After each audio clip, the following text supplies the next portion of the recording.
चवन जबरदस्ती करने की हवस। रामगंज गांव, उत्तर प्रदेश। एक छोटा सा घर, रात का समय। नहीं बाबा छोड़ दो मुझे, मेरे साथ ऐसा मत करो, प्लीज मत करो, मुझे छोड़ दो please. Ah ah ah please बाबा। एक 19 साल की लड़की जोर जोर से रोते हुए अपने पिता से ये सब कह रही थी। हालांकि वो पिता उसका सगा नहीं था, उसका सौतेला बाप था। उस लड़की का नाम आन्या, उसकी माँ कुछ दिन पहले ही उसे छोड़कर इस दुनिया से जा चुकी थी। अब उसका अपने सौतेले बाप के सिवा कोई नहीं था। वो आदमी जिसका नाम चरण था, वो आन्या को बालों से पकड़कर उसे मार रहा था और उसे मरते हुए कह रहा था, साली तू मुझे मना करती है, तेरी इतनी हिम्मत, तेरी माँ जब जिंदा थी तब तो तुझे हाथ भी नहीं लगाने दिया, अब तो उसके मरने के बाद भी मुझे अपने करीब नहीं आने दे रही है। चरण की बातों को सुनकर पता चल रहा था कि उसने काफी शराब पी हुई है। वो नशे में ये भूल गया है कि वो अपनी बेटी के साथ ऐसा अपराध करने की कोशिश कर रहा है। वहाँ दूर दूर तक कोई भी आन्या की आवाज सुनने वाला नहीं था। आन्या ने चरण से भीख मांगते हुए उसके पैरों में गिरकर कहा, प्लीज मुझे मत मारो, आप तो मेरे बाबा है और आप मेरे साथ ऐसी हरकत कैसे कर सकते हो। माँ जब ये सब देखेंगी तो बहुत बुरा लगेगा, वो आपसे बहुत गुस्सा होगी, प्लीज मत करो ऐसा बाबा। चरण आन्या की बात सुनकर जोर जोर से हंसने लगा और लखराती जुबान के साथ बोला, तेरी माँ से कौन डरता है बे, मैंने तुमसे शादी भी इसलिए की थी ताकि तेरे साथ सो सकूं, वरना उस जैसी अनपढ़ गवार और जाहिल औरत से कौन शादी करेगा। तेरा गोरा बदन मुझे उसकी तरफ खींच लाया था, मैं तो तुझे बचपन में ही अपना बना लेता, मैंने बिना वजह 10 साल तक तेरा इंतजार किया, अब तो तेरी माँ का बाप भी हो गया और सब मेहमान भी चले गए, आज तुझे मुझसे कौन बचाएगा। चरण पागलों की तरह हंसने लगता है। आन्या ये देखकर और भी ज्यादा डर जाती है। उसे पता था कि उसके सौतेले बाप की गंदी नजरें उस पर हमेशा से थी और वो आन्या के जिस्म को लूटने की हर कोशिश करता था। जब उसकी माँ जिंदा थी तब भी वो आन्या के साथ सोने की कोशिशें करता, जिस वजह से एक बार तो आन्या का माँ ने उसे बहुत मारा था भी, लेकिन वो चरण को छोड़कर नहीं जा सकती थी क्योंकि उसके पहले पति के मरने के बाद सभी लोगों ने उसे, इस समाज ने उसे टॉर्चर करना शुरू कर दिया था और आन्या बहुत ही ज्यादा खूबसूरत थी। वो जानती थी कि अगर वो समाज में अकेली नहीं तो उसकी बेटी की इज्जत को वो समाज वालों से नहीं बचा पाएगी, लेकिन घर में वो चरण से तो अपनी बेटी को बचा लेगी, लेकिन इतने लोगों के बीच एक नाजुक कली को बचा पाना उसके लिए मुमकिन नहीं था, इसलिए वो चाहकर भी चरण से दूर नहीं हो सकती थी। लेकिन फिर भी यह सब जानने के बावजूद भी वो अपनी बेटी को इस दुनिया में अकेला छोड़कर चली गई थी। वो भी चरण के भरोसे है और आचरण नाम का वही है, वह अपनी बेटी की इज्जत लूटने में लगा हुआ था। उसने आन्या के बालों को पकड़ा और उसे घसीटते हुए अंदर की तरफ ले जाने लगा। आदर से तड़प रही थी, चिल्ला रही थी, लेकिन उस हैवान को उस पर जरा भी तरस नहीं आ रहा था। चरण ने अन्य को पकड़ा और उसे ओम की दहलीज से ऊपर की तरफ लाकर अपने बैग पर गिरा दिया। आन्या सच में बहुत खूबसूरत थी, उसकी खूबसूरती के आगे स्वर्ग की अप्सरा भी बहुत ही ज्यादा फीकी लगती थी और यही खूबसूरती आन्या को आज श्राप की तरह महसूस हो रही थी। उसे इस वक्त चरण से बेहद नफरत हो रही थी। चरण ने आन्या के दुपट्टे को खींचकर उसे एक तरफ फेंक दिया। आन्या अपने पूरे जोर से चरण को अपने से दूर करने की कोशिश कर रही थी, लेकिन चरण नाम का हैवान आन्या की इज्जत लूटने में लगा हुआ था। बाबा प्लीज मुझे छोड़ दो, प्लीज नहीं प्लीज छोड़ दो, प्लीज प्लीज प्लीज, वो चिल्ला पड़ी, पर चरण को उस पर जरा भी दया नहीं आई। वो उसके बालों को पकड़कर उसे जबरदस्ती करने की कोशिश करने लगता है। तभी आन्या के हाथ टेबल पर रखे हुए कांच के जग पर जाते हैं। आन्या बिना कुछ सोचे समझे उस जग को उठाती है और अपनी इस आदत के लिए चरण के सिर पर जोर से जब से मारती है। जब कांच का था इसलिए टुकड़ों में टूट गया और चरण भी चलाते हुए अपने सिर को पकड़ लेता है। आह मार दिया रे, मार दिया, इस लड़की ने मुझे मार दिया। आह चरण दर्द से किसने लगा, उसके सिर से खून बह रहा था। उसने अपने हाथ को अपने सिर पर रखा और फिर अपनी आंखों के सामने किया तो उसका हाथ खून से पूरी तरह कैसे बन चुका था। साली हरामजादी, तू हम मुझे मारती है, युझी तो मैं छोड़ूंगा नहीं, कहते हुए चरण उसकी तरफ भागा। तभी आन्या की नजर वही रखी एक लंबी मोटी लकड़ी पर पड़ती है। आन्या वो लकड़ी को उठाती है, ताबड़तोड़ तरीके से चरण को मारना शुरू कर देती है। वो चरण को तब तक मारती है जब तक कि वह बेहोश नहीं हो जाता। उसके बेहोश होने के बाद आन्या अपना दुपट्टा संभालती है और रात के अंधेरे में घर से बाहर की तरफ भाग जाती है। मैं तुझे छोड़ूंगा नहीं साली हरामजादी, चरण बेहोशी की हालत में बोला। आन्या उस गाँव से बाहर का तरफ भाग कर आ गई। रात के वक्त सड़क से काफी सारी बस शहर की तरफ जाती थी। वो नहीं जानती थी कि इस वक्त उसे कहाँ जाना है, लेकिन उसे जब एक बस सड़क से जाती हुई दिखाई दी तो वो उस बस के बारे आकर खड़ी हो जाती है। बस ड्राइवर बस रोकता है और वो बस के अंदर चल जाती है। बस के अंदर आसपास के गांव के लोग मौजूद थे और औरतें भी थी। ये देखकर उसकी सांस में सांस आती है। वो डरते थे हमसे अपने आंसुओं को पूछते हुए खाली पड़ी इस सीट पर बिंदु के पास बैठ जाती है और बस स्टार्ट होती है। आन्या अपने गांव की तरफ देखते हुए अपने आप से कहती है, माँ तुम मुझे छोड़कर गई, आपके बाद अब मेरा भी इस गांव से रिश्ता टूट गया है। भले ही मैं भूख ही मर जाऊं लेकिन अब दोबारा कभी इस गांव में नहीं आऊंगी। उद्धरण चिन्ह। इस प्रण के साथ आन्या ने वो गांव छोड़ दिया और एक अनजान सफर की तरफ निकल पड़ी। कंटिन्यू। चटू। अर्नब सिंघानिया की जरूरत। आन्या बस में बैठी हुई थी, तभी उसकी सामने वाली सीट पर बैठी हुई एक औरत उसकी यह हालत देखकर उसके पास आती है और उसके बगल में ही बैठ जाती है। आन्या अपने पास किसी को महसूस करके और भी सहम जाती है और डरकर पीछे हट जाती है। वो औरत बहुत ही विनम्र भाव से उससे बोली, क्या हुआ बेटी, तुम इतनी डरी हुई क्यों है और कहाँ जा रही हो इतनी रात में अकेली? उद्धरण चिन्ह। आन्या घबराते हुए औरतों के चेहरे को देखने लगी तो औरत मुस्कुराते हुए बोली, घबराओ मत, मैं पड़ोस के गांव की ही हूँ, मैं वहाँ की सरपंच की पत्नी हूँ और मैं अपनी बेटी से मिलने शहर जा रही। तुम भी मेरी बेटी की उम्र की हो, क्या हुआ है तुम्हें, बताओ तो क्यों इतनी घबराई हुई हो बेटी? आन्या की यह हालत देखकर वो समझ रही थी कि आन्या के साथ जरूर कुछ बुरा हुआ है। डरते हुए बोली, बस मैं इस गाँव को छोड़कर जाना चाहती हूँ, मैं भी शहर जा रही हूँ। उद्धरण चिन्ह। औरत बोली, लेकिन तुम शहर कहाँ जा रही हो बेटी, क्या तुम शहर में किसी को जानती हो? क्या तुम्हें पता है कि यह बस कहाँ पर जाती है? आन्या को सच में मालूम नहीं था कि वो बस कहाँ जाती है। उसने बस औरतों के चेहरे की तरफ एकटक देखा तो वो औरत बोली, बस मुंबई जाती है, मुंबई सपनों का शहर। उस औरत की बात सुन आन्या अपने कांपते होंठों से बोली, मुंबई सपनों की नगरी। आन्या भी नहीं जानती थी कि उसका ये सफर कहाँ जाकर खत्म होगा। वो अपने गांव से तो भाग कर आ गई है, लेकिन मुंबई जैसे शहर में वो कहाँ रहेगी, क्या खाएगी, क्या करेगी, उसे कुछ भी नहीं पता था। वो बस इतना सोचकर उस बस में बैठ गई थी कि ये बस जहाँ भी जाएगी वहाँ पर उसकी किस्मत और भगवान उसे ले जाना चाहते हैं। शायद उसकी मंजिल वही है जहाँ पर ये बस जाने वाली है, लेकिन मुंबई का नाम भी उसने पहली बार सुना था। वो नहीं जानती थी कि मुंबई शहर कैसा होगा, क्या होगा और वहाँ पर उसकी किस्मत क्या मोड़ लेगी। वह तो बस एक काफिर की तरह उस बस में चढ़ गई थी। आन्या की जिंदगी बहुत मुश्किलों भरी थी। बचपन में ही उसके पिता ने उसे छोड़ दिया था क्योंकि उन्होंने दूसरी शादी कर ली थी। उसके बाद आन्या की माँ की उस घर में एक नौकरानी के सिवा कोई इज्जत नहीं थी। आन्या को भी नौकरानी की तरह रखा जाता था। वो सिर्फ 9 साल की थी जब उसकी माँ को और उसे उसके सगे पिता ने घर से बाहर फेंक दिया था। उसके बाद उसकी माँ को समाज ने जीने नहीं दिया। वो रोज रोज के ताने मारते। आन्या की माँ जानती थी कि अगर वो मर गई तो आन्या को संभालने वाला कोई नहीं होगा और यो समाज के लोग आन्या को भी मार देंगे, इसलिए उसने अपनी बेटी के लिए चरण से शादी कर ली। चरण से शादी करने के बाद उसे चरण का असली चेहरा पता चला कि चरण में सिर्फ आन्या के लिए शादी की है, क्योंकि वो एक छोटी बच्ची की जिस्म के साथ खिलौने की तरह खेलना चाहता है। उस वक्त आन्या की उम्र सिर्फ 9 साल थी। वो बचपन से ही बेहद खूबसूरत थी।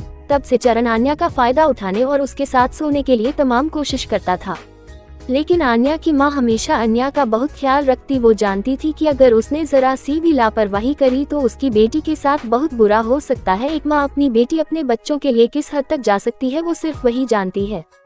जैसे जैसे आने बड़ी होती गई उसकी खूबसूरती वही बढ़ती गई और अब वो 21 साल की एक बहुत खूबसूरत लड़की थी। उसका शरीर इतना खूबसूरत था कि बड़ी बड़ी अभिनेत्रियों को भी वो चुटकियों में फेल कर सकती थी। गांव की होकर भी वो बहुत ही खूबसूरत लगती थी। अगर वो शहर की लड़कियों की तरह सुंदर कपड़े पहनती तो उसके सामने स्वर्ग की अप्सरा भी फीकी लगती।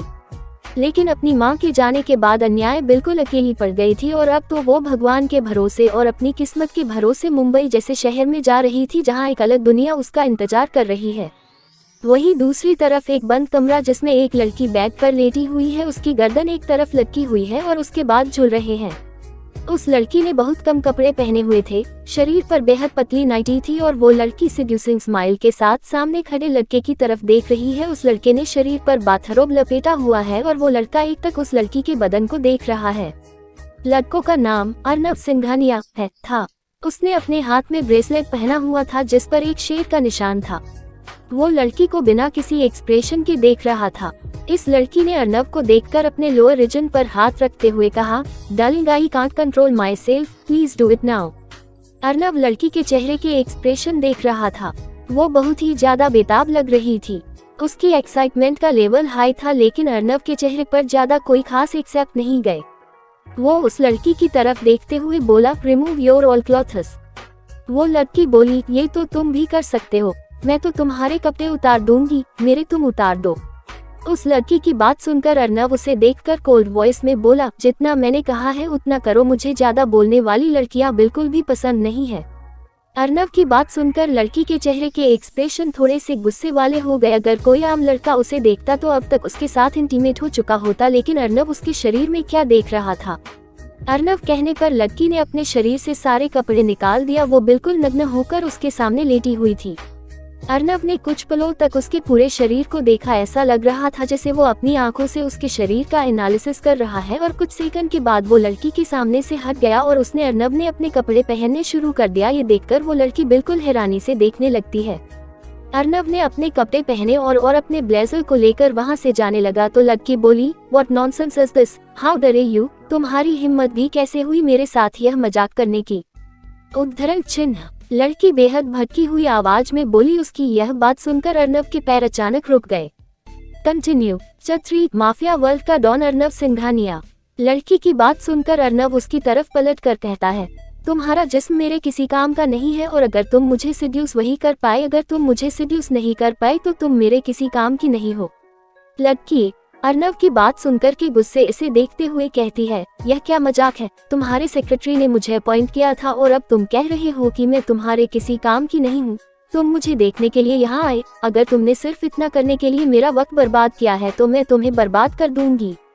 अर्नव तिरछा मुस्कुराकर बोला, तुम्हारी इतनी शख्सियत नहीं कि तुम मुझे बर्बाद कर सको। न जाने कितनी लड़कियां मेरे करीब आने के लिए आह भरती है, और तुम बहुत खुशकिस्मत हो कि तुम मेरे साथ एक रूम में 2 घंटे तक रही, और तुमसे ज्यादा कीमती मेरा वक्त है तो जानती हो कि मैंने 2 घंटे के लिए अपना कितना लॉस किया था। उद्धरण चिन्ह। लड़की गुस्से से अर्नव को जाते हुए देखती रह जाती है। वो उसे कुछ नहीं बोल पाई, बस उसे देखती रही। अर्नव अपना ब्लेजर पहनकर रूम से बाहर आता है तो रूम के बाहर काले कपड़ों में बॉडीगार्ड्स की पूरी टीम खड़ी थी।